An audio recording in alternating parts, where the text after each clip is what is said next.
Hey you guys, welcome back to Beam Your Light. I am back, me and Bo. Bo, come here, Bo. We are at the park. I like coming to this park. Like there's a lot going on. Like people are, I don't know what that game is. I'm gonna show you guys. I don't know what that game is. They like hit a ball against, if anyone knows what that is, please just write it below because it's so interesting to me. And then there's like a baseball field and just, it's really nice and I feel safe here. But I wanted to come on here and share with you guys just, oh my gosh, what is he eating? Bo, come here. I'm not even gonna bother taking that out of his mouth. It might be a bug, gross. Okay, I'm so sorry. Welcome back to Beam Your Light, you guys. I wanted to share with you guys just about, in the midst of not understanding or in the midst of not knowing the next step, the next place, right, with God, we can trust him, right? And you've probably heard this before.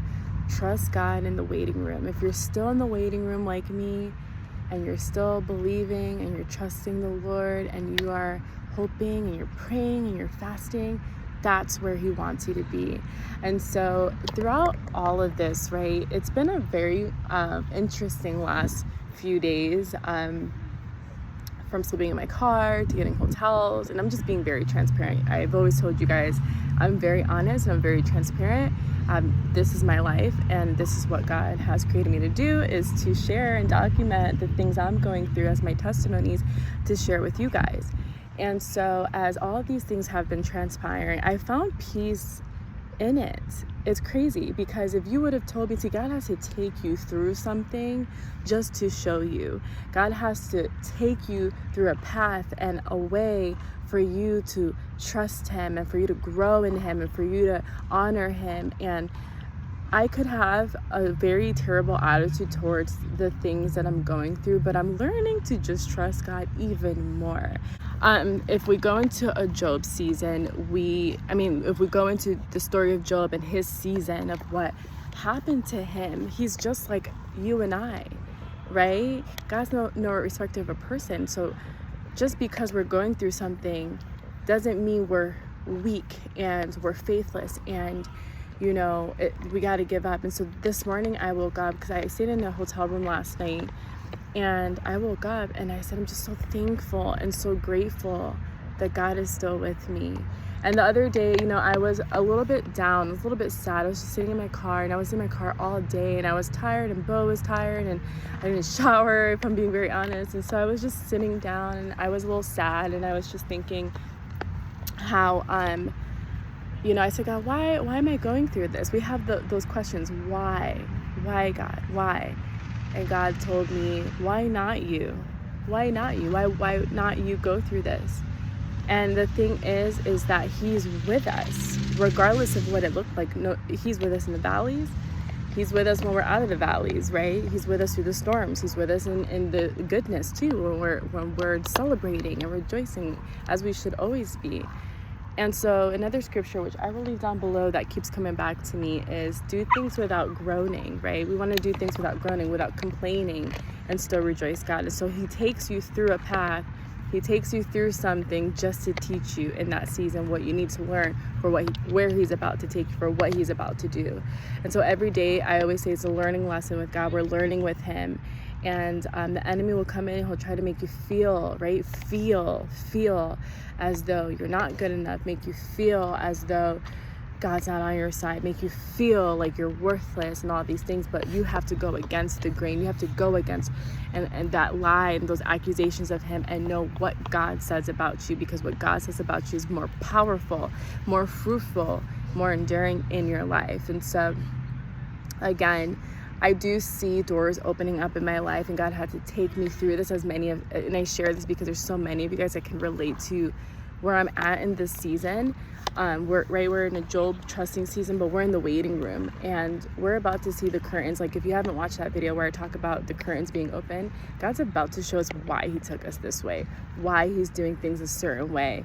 And this is also a strategy of God. He just doesn't intend for me to sleep in the car, for some of you guys to be without a home, or you guys to leave your families and go to a new place. Bo, come here.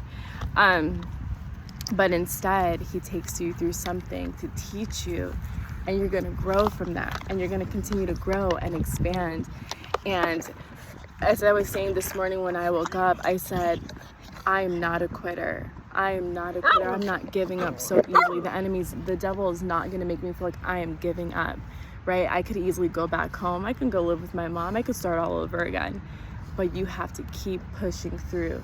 Do not give up. Somebody commented the other day, and I don't respond to some of the foolish comments. I leave them there sometimes. And so I responded because I felt like I couldn't stay quiet. Maybe they didn't know. So they had commented, you know, God doesn't intend for us to go through these things. That's the case, go get a job, right? If that same person and many others that are so quick to judge, if you understood the calling upon someone's life, it's not meant to be easy, right? The easy way is quitting. And we're not quitters. We are not quitters. To endure. God says you will endure to the very end until we leave with him. So if you think that this faith walk is meant by sight, you're just supposed to see and believe everything is supposed to be easy peasy lemon squeezy, you're supposed to know the next step and plan, that means you are not following God's plans for your life, because oftentimes God won't tell you the next step, but he wants you to trust him. Then there's times where you have that vision, you're flowing, you're working. If you go into Ecclesiastes 3, there's what's the scripture? First of all, the one I'm thinking of, there's nothing new under the sun. But Ecclesiastes 3, there's a time and a place for all things, for everything under the heavens. Meaning there's a time to talk, there's a time to be silent. There's a time to move and a time to be still, a time to mourn, a time to dance. If you read those scriptures, you'll understand that there's a time for everything. So this may be my time and many others' time to be silent and to trust God and to wait on God. And then that next place, that next season, that the faithfulness of God is going to be so good that you're going to run with favor and you're going to run with endurance. You're going to be able to help other people that are going through the exact same thing. That's the power of our testimony. So if you think in this calling, in this walk, and walking in total faith to God, that it's supposed to be easy, you're in for a very big surprise, because God tells us we're going to go through storms. He doesn't keep us out of them or away from them, but he helps us through them. And so one thing I've learned, and I'm spiritually maturing every day on my walk, is that I'm not a quitter. I'm not a quitter. You're not a quitter. If you're in a season where you're waiting on God, you don't know that next thing, right? You're just trusting God, and God's breathing over you, and you're waking up, and you have another day to share your testimony, another day to help others. That is a blessing in itself. So look at this dog. The Lord brought me Bo. He brought me this dog. He came into my life at the exact time, because if I didn't have Bo, I don't know what I would do, to be honest.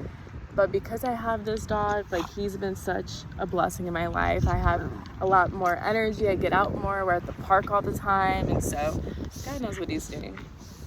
Yeah. So I encourage you guys with this word. And thank you for every single person that has been sowing into my life, sending words of encouragement. I really appreciate all of you, collectively speaking. And I pray collectively for every person. I've been fasting the last 3 days, and I've been seeing so much of God's hand and him speaking clearly, so clearly to me, and aligning things.